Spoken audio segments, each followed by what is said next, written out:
Yeah, no one told me.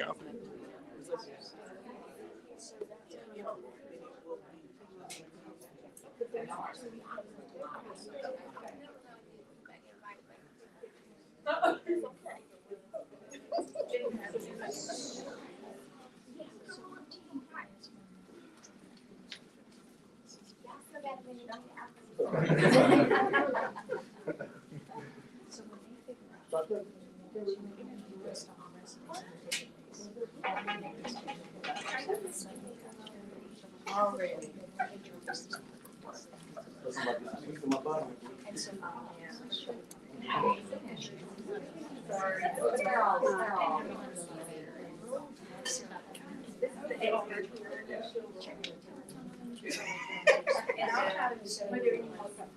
Yeah, there's white and chocolate.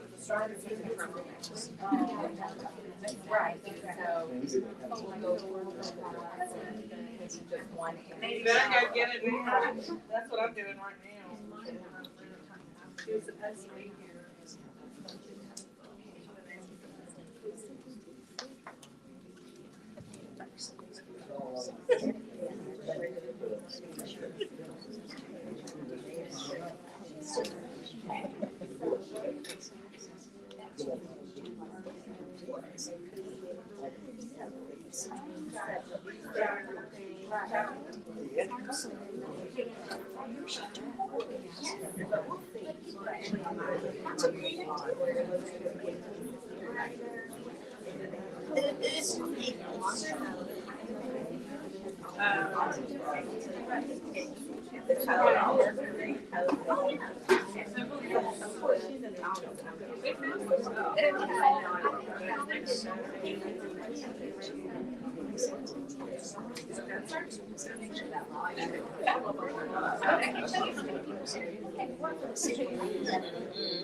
Yeah, he said he'll be right back.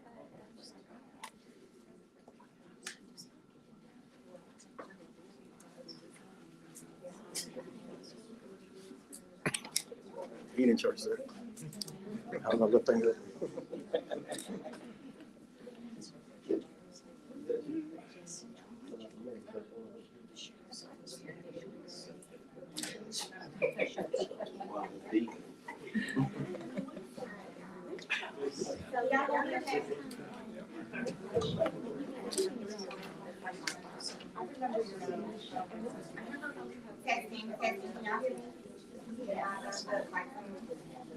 All right, welcome to the Innovation Team's first Cupcakes and Conversations, a series of intimate discussions meant to educate, empower, delight, and inspire the wonderful individuals who choose to work in Shelby County government. I am Danielle Inez, the Director of Innovation, and today's event is the brainchild of the I-Team women, Marcina Yedeby, Jennifer Sharp, and Tamisha Edwards, who wanted to take one more proactive step in Shelby County government's quest to eliminate late-stage diagnosis of breast cancer in the lives of women, and occasionally men, we love. I want to first shout out Aura Sheard, Aura Applewhite Sheard, is that right? Did I make that up? Our Employee Activities Coordinator in the Human Resources Office, for leading programs throughout this month to help reduce the impact of breast cancer on our employees and families. I also want to shout out the HR benefits team, including Ms. Brenda Green and Elise Caudell, for taking proactive steps to bring mobile mammograms right to our employees so you could step outside and potentially save your life. And finally, I want to shout out the Shelby County Health Department's 10-Care breast cancer screening program, ably led by Leilani Spence, who made sure that we had information for you all to take with you when you leave today. Y'all, these conversations are important. So in a moment, I'm going to join all of you, and I'm going to listen to a wonderful conversation featuring two dynamic experts in the field. But first, I'm going to introduce my friend, professional colleague, and a public servant who always sets out to say yes. Today's facilitator is Janet Lowe, the Manager of Community Partnerships for the Division of Community Services. In her daily public service, Janet serves as a connector between residents and government services when people need them most. She's also a connector between over 100 nonprofit partners and the most collaborative administration in Shelby County history. And today, she's a connector between all of us and the breast cancer education that just might save someone's life. So with that, I present Janet Lowe, and she'll take things from here. Thank you so much, Director Inez, Mayor Harris, and the incredible innovation team. It's incredible to choose this as the first topic to kick off this wonderful series that you're going to have. And it's clear that everyone here also believes that this is an important topic based on the showing of incredible faces and all the pink in this room. I am Janet Lowe. I am not in healthcare, but I am a woman, and I am an employee, and I have to be honest with you, I delayed my screening. I blamed COVID, but let's be honest, it was just laziness. And thanks to the prodding of a friend and colleague and breast cancer survivor, Amber Hamilton, she had encouraged me to go and get it done. And so last week, timely, because it came at the same time that the innovation team asked me to do this, I had my mammogram. And I am happy to report that it was very quick. It was very painless, and I'm negative. And that's why I'm here. I'm here to, but thank you.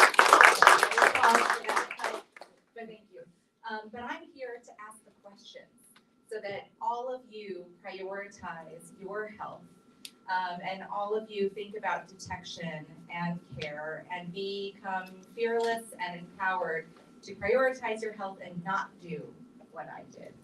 And I am here with the real experts, Drs. Carlisha Whitlow and Dr. Michelle Taylor.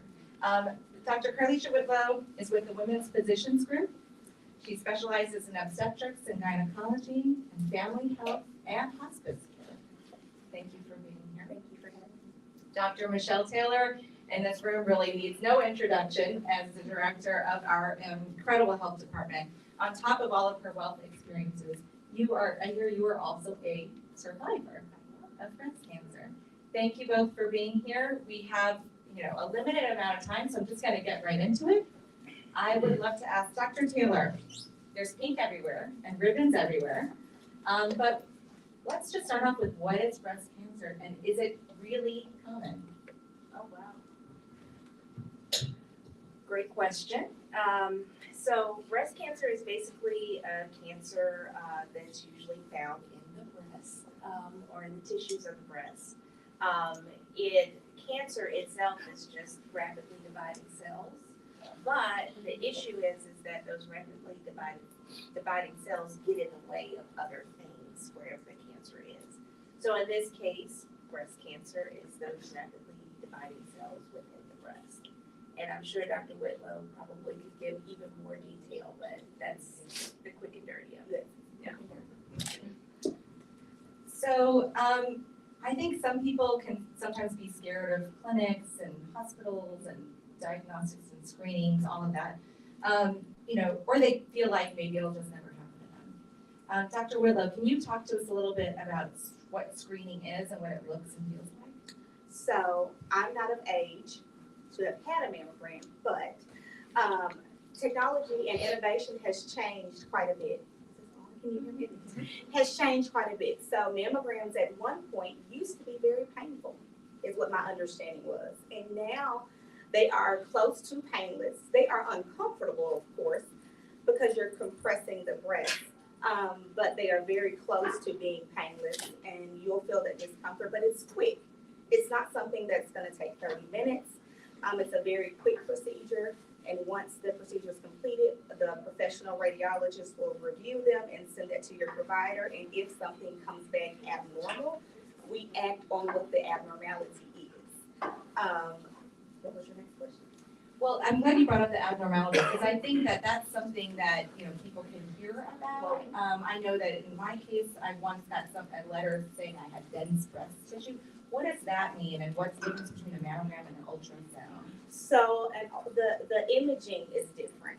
How clear you can see what you're seeing. So for instance, if you see a mass on a mammogram, the mass, you may not be able to distinguish whether it's a cyst or if it's like a non-cancerous tumor or if it is cancer. An ultrasound will be able to get a closer look at that area and determine what it is specifically. And in the event that the ultrasound can't differentiate what it is, then we move forward with an MRI, which is looking at a closer look at the breast. So there are different types of breast images, and then also based on your age, kind of determines where we start. For instance, if a 22-year-old comes in and she has a breast lump or breast pain or discharge from the breast, we would start probably with an ultrasound and then progress with testing. But I know one of the other things that can hinder patients from a mammogram, you didn't ask me this, but radiation. People will say, I don't want to get a mammogram because I don't want to be exposed to radiation, not knowing that the radiation is low with the imaging itself. So I just want to clear that because it's one of those common myths that people think that it's high radiation, so they're fearful of it because of it. I'm so glad that also you described a lump and feeling a mass. What about at-home detection? Are there sort of self-exams that we should be using? Absolutely. So you can do a self-breast exam. Men and women should do breast exams on themselves every month. And a menopausal woman, I tell patients to pick the day that your birthday is. So if your birthday is on the 1st, pick the 1st of the month. Every month on the 1st, you do your breast exam. You can do your breast exam lying flat. You can do it sitting up. You can do it in the shower. If you do it in the shower, I always tell patients to turn around so that their body isn't facing the head of the shower. But you do it either of those ways, and you're feeling the entire breast, including under your arm, to make sure that you don't feel any lumps and bumps, because you can feel things here that could be cancerous or non-cancerous, just like you can feel something on your actual breast. So Dr. Taylor, you are both a physician and a survivor. If someone gets positive for breast cancer, they're finding something in their breast, what treatment options are there, and what does that look and feel like? So there can be any number of things. I'm gonna try not to flub this. I'll talk about my treatment options because I feel comfortable doing that. Not everybody does. And so I always remind people who are counseling people who have just gotten a diagnosis but they've never been through it. You always need to respect whatever decision that person makes. So for me, I actually made my decision long before I had a diagnosis, because I have a family history of breast cancer. My mom is a survivor. She was actually diagnosed when I was pregnant with my youngest child, when I was working at Shelby County Health Department the first time. And before her, my mom's identical twin sister passed from complications from breast cancer at the age of 34. So we actually had a deep family history. She passed in 1990. I was 14. My mom was 34. And it was tough. As you can imagine, they were true identical twins. They looked alike, they sounded alike, all of it. And it was devastating for our family. Fast forward to when I was in med school, because I had that lived experience, I just felt like breast cancer was death sentence, because in my family, that's what it had been. And I had a really good friend, Melissa Borthwick, who was a fellow med student. If she was here, I'm sure she's just as fiery as she was then, just bright red hair, and just very feisty. Well, she shared with me one day at lunch that her mother had been diagnosed with breast cancer. And I just became completely apologetic. I was near tears. And she finally looked at me. She was like, why are you getting so upset? And I was like, because you just told me your mother has breast cancer. And her father was a physician, full disclosure. And she said, please, my mother is fine. She, it was caught early. She had a double mastectomy with reconstruction. I'll try not to be too crude with this group, but I tend to be more transparent than most when it comes to breast cancer. So these are exact words from her. She was like, my mom is going to have perky breasts for the rest of her life because she gets to have them redone every 10 years. What is wrong with you? And then as if on cue, her mom comes into the cafeteria and I see this lady looking vibrant. She's got some overalls on because I went to East Tennessee State University. And so she had been out in her garden. She was there to visit her husband who was working in the hospital. And so she figured she saw Melissa and I sitting in the cafeteria. She'd come wait. And so it was just a totally different picture of breast cancer than what I had grown up with. And so after that, and learning more from her about her mother's process, I always said, my mom and I both knew that we were at increased risk. I had had screening mammograms before, younger, for lumps that were found and all of that. And so I always knew that if it happened to me, I would have a double mastectomy with reconstruction and then whatever else the doctor said I had to have, whether it was chemotherapy, radiation, or the like. For me, they did not opt to give me radiation. I had chemotherapy. I did 4 courses of chemotherapy over the summer of 2016 with Taxotere and Cytoxan. I would not wish chemotherapy on my worst enemy. It's awful.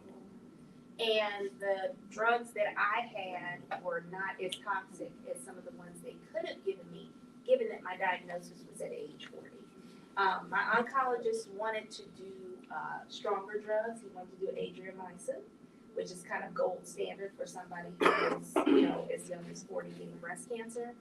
And because, like you said, I need no introduction, because I'm Michelle Taylor and Dr. Taylor, and now my co-parent, but my husband at the time, also a physician, also, a radiologist, we both were like, I don't know that I need that. Right. And so we talked him into doing another tailored test, an oncotype.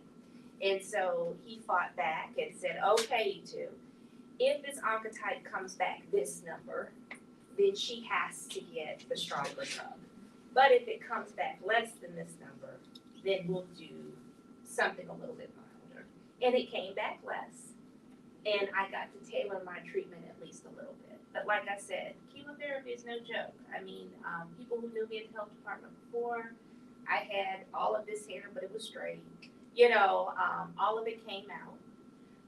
I knew it would. I had the benefit of understanding what treatment was going to be like just because of my profession, but it does not make it any easier when it's you. And I think somebody said, you never think it's going to be you until it is. And then you wake up one morning after that first treatment, and I had already asked, okay, how many weeks is it going to be after the first treatment before my hair starts coming out? And she said, oh, it's going to be 2 weeks to the day is usually what people see. And so what I did was, my hair was long. I went to my stylist. I had never worn my hair short. She cut it short. So there's pictures of me, those of you all who are my Facebook friends, there's pictures of me when I went and got that first haircut. And then I just waited for my hair to come out. And 2 weeks to the day, I woke up, I ran my hand through my hair in the morning, and it was all in my hand. And then my stylist and I, she had been doing my hair since I was 16. She already knew. She said, as soon as it starts coming out in bunches, because she had dealt with women before, she said, call me, come up to the shop, and I'm just going to shave it off. And that's what we did. And then I got to sport my bald head in the Memphis summer for several months. I'm sorry, that was an extra long answer. No. That also is classic Dr. decided to have a double mastectomy. There are patients that decide and are blessed enough to only have to have a lumpectomy, where they take out just the lump. So that goes to show that it doesn't look the same for everyone across the board as far as what treatment looks like. Some people you'll look at them and you don't know that they had breast cancer because of the type of treatment that they had. So you don't want that to be a deterrent as to, I don't want to get a mammogram because I don't want to have cancer because I don't want my breast chopped off. Well, that may not be the case. Let's go back. You do want to know if you have breast cancer because breast cancer can spread like any other cancer. So when you get to that point where treatment is actually a topic of discussion, then what's appropriate will be recommended. And if it's just removing the lump, they remove the lump. If not, then you want to do what's going to save your life at the end of the day. That's exactly right. And my surgical oncologist, Dr. Berry, was excellent. Awesome. Yes. I work with him. So, one of the other benefits, and I'm hoping that eventually we get like this for all women, is, when you're a physician and you're going through something like this, then other physicians are going to step up and say, this is who I would send my mother to. This is who I would send. So Dr. Berry and my plastic surgeon, Dr. Chandler, were all like, recommended, just because of what I did and what my ex-husband did. But Dr. Berry was so funny. I have to tell this story, and then I promise you I'll give you my So at this point, I've gotten the diagnosis. I'm working at the health department. My husband's in there, my mom's in there, and Dr. Berry starts on his spiel because, like she said, they have to give you all the options, right? And so you all can imagine what my face looked like because I had already decided what I was doing, right? And so he stops and he said, Michelle, he was like, please let me do my job. I have to tell you all of these options. And I was like, I haven't said anything. I'm just giving you looks, but I haven't said anything. Right? I haven't said anything. So I let him go through his spiel, and of course he probably did it differently just because of who he had sitting in the room. But he basically told me the options and then told me the percentage of people who recurred, the survival rates based on the options. And even after I heard all of that, the best option for me, given my family history, what I knew about breast cancer in my family, and the survival rates and the recurrence rates, the best option for me was a double mastectomy with reconstruction. Now, I only had breast cancer on the right, but the thing that really got me and really scared me was that the year before, because I told you my mom had been diagnosed 3 years before. And so the year before, I'd had a totally normal mammogram, age 39, and it was quick. I was working in the health department then. I went up to the diagnostic center. They did my mammogram within 10 minutes. I was out the door. I was back at work. It couldn't be any quicker. It was totally normal a year before. And then just 1 year later, I had 2 invasive spots on the right. And when they finally put me on the operating table, I had 2 positive lymph nodes. So I wasn't stage 0 like my mom. I was stage 2A within 1 year. So early detection will save your life. If I had delayed even a couple of months, and I couldn't feel anything, like I did my self-breast exams, I did it all, right? I couldn't feel anything. I couldn't feel those 2 spots. And so even if I had delayed another couple of months, it could have meant my life. It could have meant that I could not be around to raise my children and to do all of the things that I've been able to do since then. So it really does make a difference. Thank you for that, I think, urgent call for early detection. I also heard you talk, obviously, about your family history. How does family history affect the frequency or the age in which you need to start screening? So based on your family history will determine, so for instance, if you have a mother or a grandmother that was diagnosed at age 60, they may recommend you start getting screened. Of course, you're going to be screened at 40 anyway. So for that patient, it may not make a difference. But if you have a 40 or 50-year-old mom, they may say, if your mom was diagnosed at 50, you probably need to start getting, some of them are saying 15 years prior to. to start getting screened. So that means maybe at 35, you may start getting screened. And then based on your family history determines whether or not is a screening enough. Do you need to see a high-risk specialist, meaning they have high-risk breast specialists that just do like genetic counseling, and they counsel those that are at greater risk for cancer for preparation in the event that it happens. And they may send someone that has a strong family history to that specialist just for keeping a close eye on them. So family history plays a big role. When you're screened based on the circumstances, how many relatives in your family that have breast cancer determines when you're screened. So it's an algorithm per se when you're looking at it, because it may not be breast cancer. It could be what age the person was diagnosed, or how many relatives on one side of the family, or did they have another cancer in conjunction with breast cancer. So it can get very complicated when you're talking about family history and screenings and referrals and high risk and all that, but that's what your provider is for. If you have a history or family history of breast cancer, ovarian cancer, cervical cancer, you need to talk to your healthcare professional about that so they can guide you in the direction you need to go. You don't need to say, oh, well, it was just cervical cancer, I'll be fine. Because it's not the case. And you talked a little bit, I think, about, the risks. Are there ways that we can reduce our risk of breast cancer?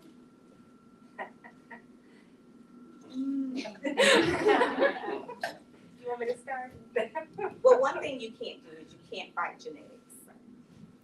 So the biggest thing is family history and your genetics and what your genetic makeup is. Of course, diet plays a role in everything in our body, and it can lead to certain types of cancer. But 100% preventing breast cancer when it comes to risk. Right, and we wish it did exist, because then we could, take the magic pill, do the magic thing, and prevent it, right? But there is no cut and dry thing to prevent breast cancer. And going back to the family history thing, even though I had a strong family history of breast cancer, when we did the genetic screening, so my mom did the genetic screening twice. I did it once, because she did it once when she was diagnosed, none of the genes that we know about. She did it again when I went through it. I didn't have any recognized genes for breast cancer, and neither did she. So what the geneticist said was, listen, given your family history, because we have a lot of cancer in our family, not just breast cancer. The youngest person in our family who has died was 3. He was treated at St. Jude. So we dealt with this in our family. And what the geneticist said is that the human genome is just so vast that whatever is causing cancers in our family may not be discovered yet. It may not be detectable yet, and they're always adding to that panel.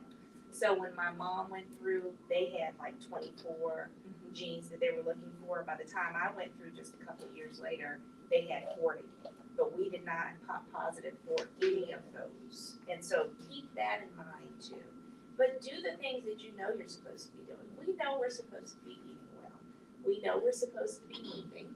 We know that extra weight, particularly around the abdomen, can, make you more susceptible to all kinds of chronic illnesses and cancer.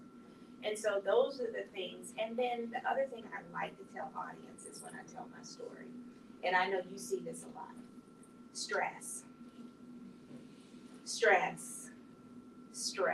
So even though some of you all see me and you see like, oh man, she's tough all the time. Like, she just no nonsense, just gonna tell you how it is. Some of that is just what I've been through, but some of it is, when you're faced with your own mortality, you just the stupid stuff and the small stuff, it just doesn't matter.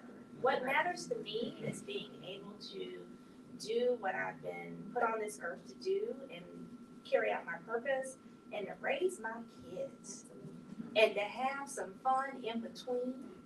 And while I'm carrying out that purpose and raising my kids and doing all of the other things, and all the other little small stuff, it just doesn't matter as much.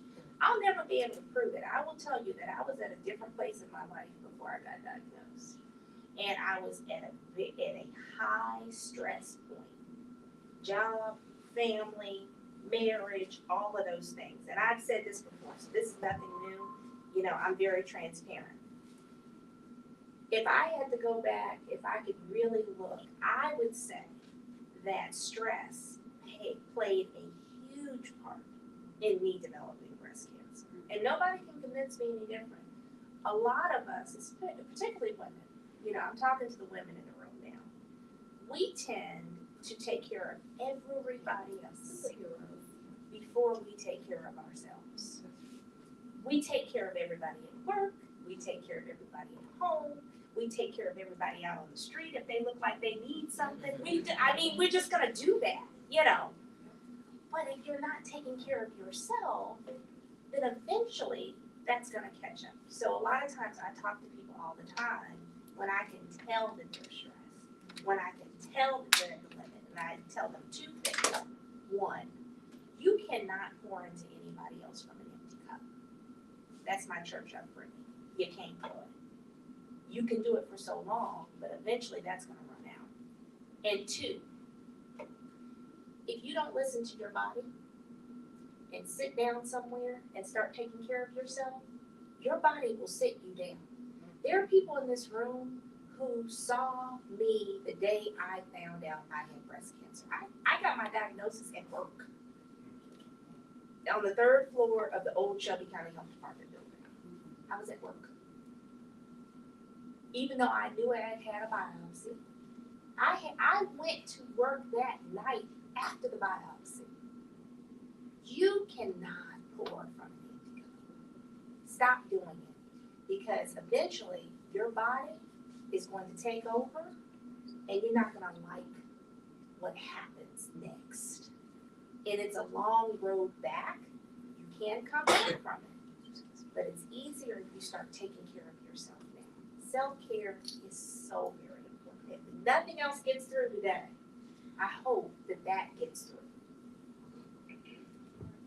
Thank you. I think we're hearing self-care and early detection as the main takeaways. And just to end on a positive note too, before we all get our self-care cupcakes over here, that's so delicious.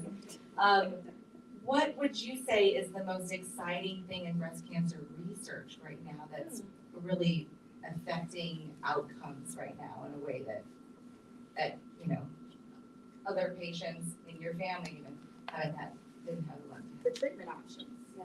The treatment options, the medications, how chemo has changed, like the autonomy patients have with their choices, like it's my body, my choice. I don't want to do that. I can do this. Maybe I'll try that if this doesn't work. So there are a lot of options. Medicine has changed so much where there isn't 3 chemo drugs anymore. You know, so there are a plethora of drugs and there are all these combinations of treatments that patients can do. And depending on what the patient has going on, sometimes they don't even have to have surgery is what I have seen, you know, if their mass shrinks significantly. So just to know that we are in a place where innovation is saving lives and it's not costing people their life, you know what I mean? Because some people, at one point, people were getting chemo, and I know you all have heard that chemo kills people. Because that's what people tell you, but chemo has changed so much that that's not the outcome anymore. Like all of the adverse effects that come along with it, you're not experiencing it anymore. So I would say that's the best thing in this breast cancer and cancer realm right now, that treatment is changing. Everything is evolving. Thank you both so much for your words of wisdom and sharing your experiences. Thank you again to the innovation team and to the mayor for bringing us here. I will turn it over now to Director Hines.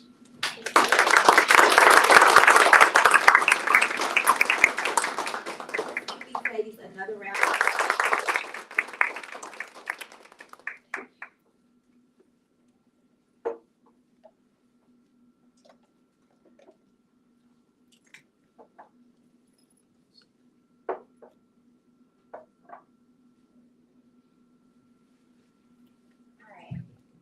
That was fantastic. Absolutely amazing. y'all so much for giving us your time, for sharing your stories and your experience, your perspectives. Very, very different perspectives. I found myself getting emotional listening to some of those stories, Dr. Taylor. Just awesome. But thank y'all so much. Y'all, my best friend from college, her name is Whitney Grove, and she's 34 years old, and she's currently in year 2 of what she calls thriving with breast cancer. On the same day that she was offered her dream job, and on the same day that she signed the paperwork to close on her dream house, she received the call. And what Whitney would say is, y'all, what are the odds? 1 out of every 8 women will receive that call. And 8 out of every 9 will have no family history of breast cancer. Some of the very people sitting in this room have received that call.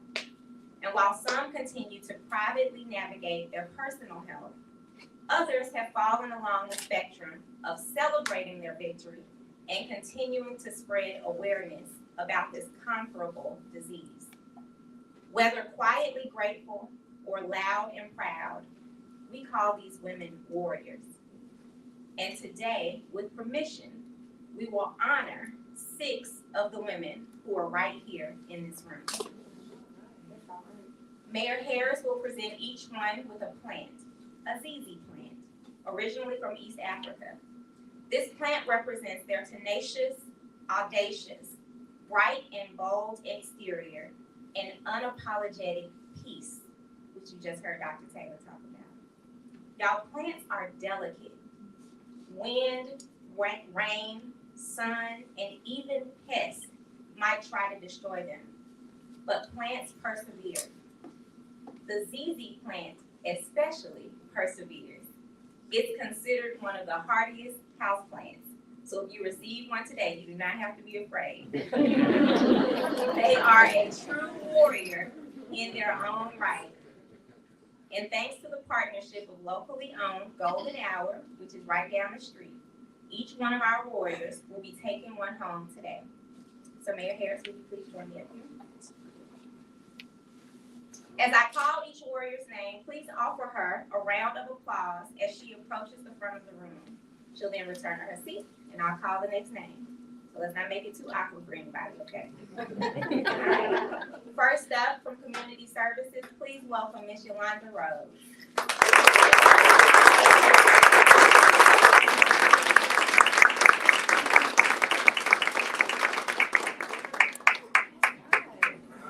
Congratulations, warrior.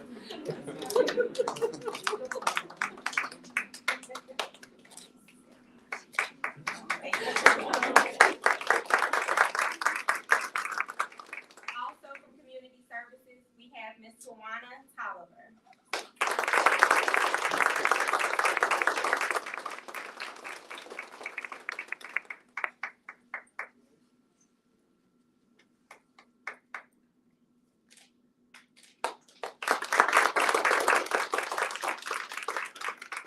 One more from Community Services. Y'all don't cry, y'all gonna make me cry.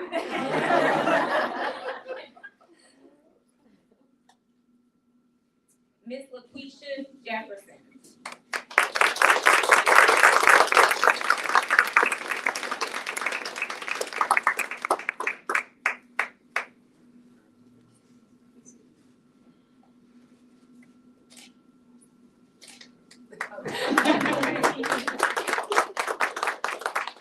From the Public Defender's Office, Miss Charla Johnson.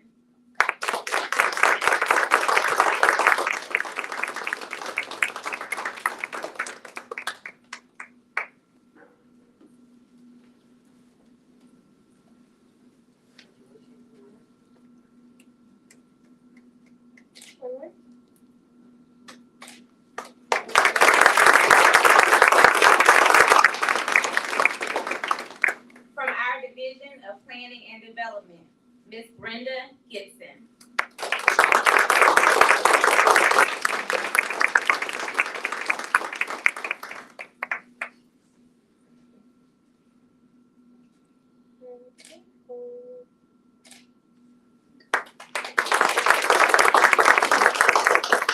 And before I do our last one, I just want us to have a moment where we honor a couple who are in this not wanna come up today as is their right, but we're gonna take a moment and we're gonna honor them with applause.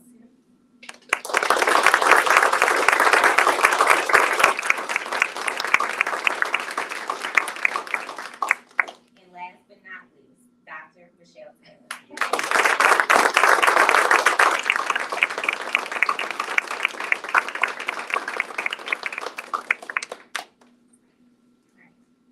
That's all, y'all. Thank you so much. Can we get our warriors to join us in the conference room right across the hall for those in your hair? Everyone else, make sure you grab some cupcakes and some snacks before we get that word. Thank y'all so much for coming.